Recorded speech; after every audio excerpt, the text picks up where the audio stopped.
Assalamualaikum warahmatullahi wabarakatuh. Salam sejahtera, salam sehat untuk kita semua. Semoga juga teman-teman dalam keadaan baik-baik saja. Dan kabar terakhir tentang persiapan timnas U22 kita menuju ke SEA Games di Thailand untuk tahun ini.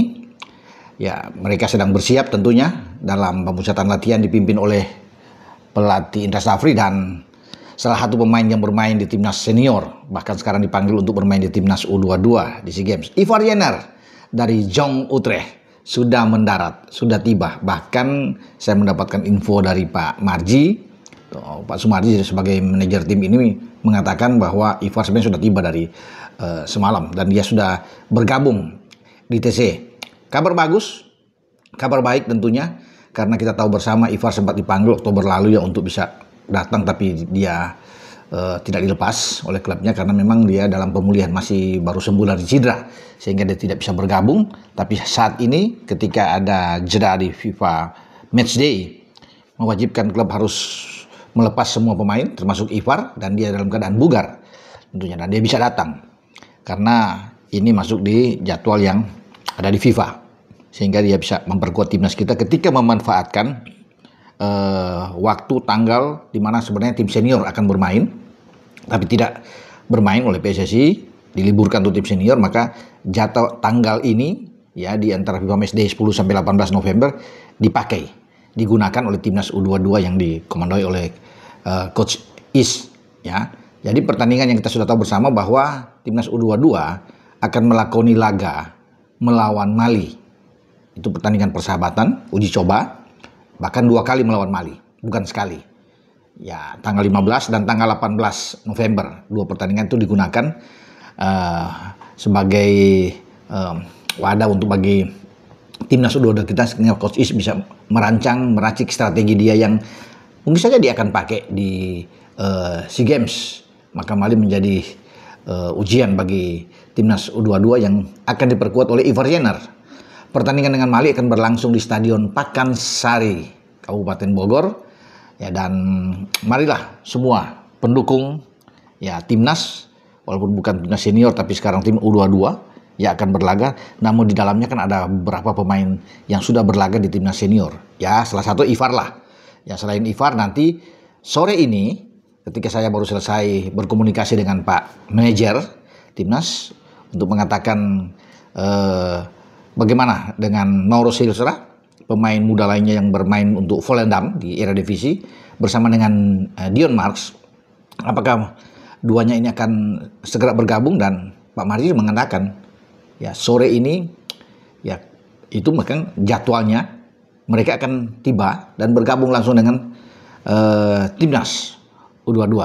Ya, semoga mereka hanya tiba pada sore ini dan segera bergabung, dan besok mungkin sudah memulai ikut latihan bersama dalam persiapan menghadapi uji coba dengan Mali.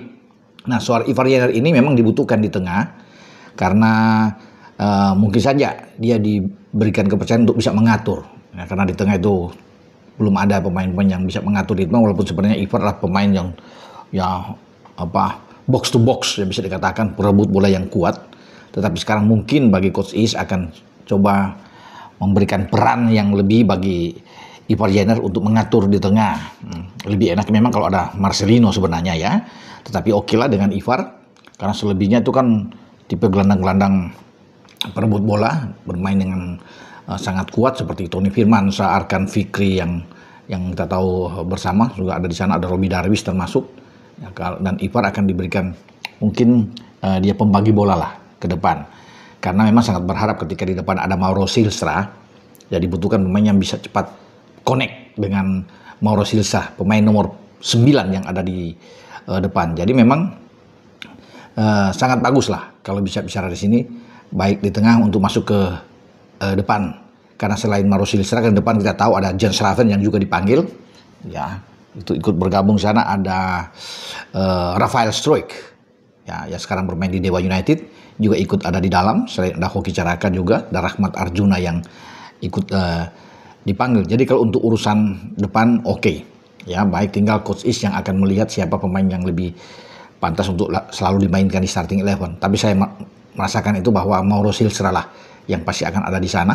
Dan Silstra sudah membuat debut dia bersama dengan timnas senior ya, dalam pertandingan melawan China Taipei di FIFA Matchday ya, sebelum bertarung di putaran keempat pra Piala Dunia zona Asia ya di Jeddah. Dia sudah bermain termasuk dengan Miliano Jonathans. Sebenarnya Miliano juga masih memungkinkan untuk bisa datang ya, bisa bergabung, tapi ya hanya 3 ini yang bisa ada. Selain Miliano ada Adrian Wibowo ya, teman-teman pasti tahu kalau mereka semua ada Justin Hubner. Ini tim yang sangat kuat sebenarnya ya, dan pasti Thailand mau Vietnam siapapun Malaysia akan sangat berhitung benar ketar-ketir kalau mereka semua datang. Tapi cukup dengan 3 ini saya pikir ya kita mampu untuk bisa bersaing di SEA Games. Karena mungkin yang akan dilihat, mungkin kalau mereka akan datang sekarang oke, ya Justin misalnya Miliano ya, tetapi apakah mereka diizinkan untuk sampai ke SEA Games, itu kan masalahnya. Karena SEA Games itu bukan masuk dalam agenda FIFA ya teman-teman, sehingga Coach Is mengatakan bahwa cukup dengan 3, karena 3 ini nantinya akan bagi PSSI untuk melakukan pendekatan, lobby-lobby ke klubnya agar mereka dilepas pada bulan Desember nantinya ya untuk bisa bermain. Karena sepak bola akan main lebih dulu sesuai dengan jadwal yang ada di SEA Games. Mungkin dari tanggal 3 sudah bisa bermain ya, sehingga itu perlu untuk ada pendekatan dengan klub-klub. Nah, dengan sekarang Ivar sudah dilepas oleh manajemen Utrecht, ya diharapkan juga ya, dia akan dilepas pada saat bulan Desember, walaupun itu bukan dari FIFA Matchday ya, itu tidak masuk dalam agenda. Tapi ya kita berharap saja bahwa ada win-win di antara PSSI dan pihak Utrecht, demikian juga dengan pihak Volendam yang akan melepas Mauro Silstra dengan Neh Nimehan juga U21 yang mungkin bisa melepas Dion Marks. Kita akan tunggu saja. Tapi ketika pemain ini sudah ada, ya feeling saya mereka akan terus memperkuat timnas U22 sampai ke SEA Games. Karena dengan materi yang ada saat ini, sebagian besar itu datang dengan materi yang ketika tampil di kualifikasi Piala Asia ya di Sidoarjo, dan juga tampil di Piala AFF kemarin ketika ditangani oleh Gerald van den Berg. Itu mereka ya hampir ada semua untuk bisa masuk bergabung dengan tim, kecuali dengan kedatangan Ivar Mauro Silstra dan Dion Marks ke dalam tim. Jadi secara keseluruhan saya lihat ini oke. Doni Tripamungkas, Muhammad Ferrari itu kan bagus, Kakang Rudianto, bahkan Brandon Sineman ikut masuk, Mikel Tata, Frankie Misa di barisan belakang juga ada ya. Kalau bicara dengan Doni Tripamungkas ya pasti dia akan bermain agak melebar. Jadi di belakang itu mungkin Ferrari yang akan bermain, ada Brandon, juga ada Dion Marks yang akan taruh, apalagi ada Kadek Arel juga ikut di dalam gerbong masuk. Kalau Kakang mungkin selain bisa di back tengah, Kakang akan bisa bergeser ke kanan, juga ada Akhresi Buffon juga ada di posisi kanan. Jadi kalau dilihat ya ini komposisi pemain yang bagus untuk mempertahankan medali emas yang kita rebut 2 tahun yang lalu. Setelah menunggu 32 tahun terakhir di Manila kita dapat medali emas di cabang sepak bola. Maka ini adalah tentunya pertaruhan besar ketika Coach Is datang lagi, karena sebelumnya kan Coach Is yang bersama dengan Rido dan Marcelino yang bisa meraih medali emas ya di SEA Games sebelumnya. Tapi sekarang tantangan itu ada lagi ketika Thailand menjadi tuan rumah dan ingin membalaskan dendam mereka karena kalah di final cabang sepak bola, meraih medali emas, mereka hanya perak ketika kita menang dengan 5-2 di final. Makanya Thailand pingin menghadapi kembali Indonesia untuk balas dendam ini. Tapi kita tidak perlu takut melawan mereka karena komposisi pemain kita sangat bagus. Oke, sampai di sini dengan saya, Bung Ropan berbicara. Ciao.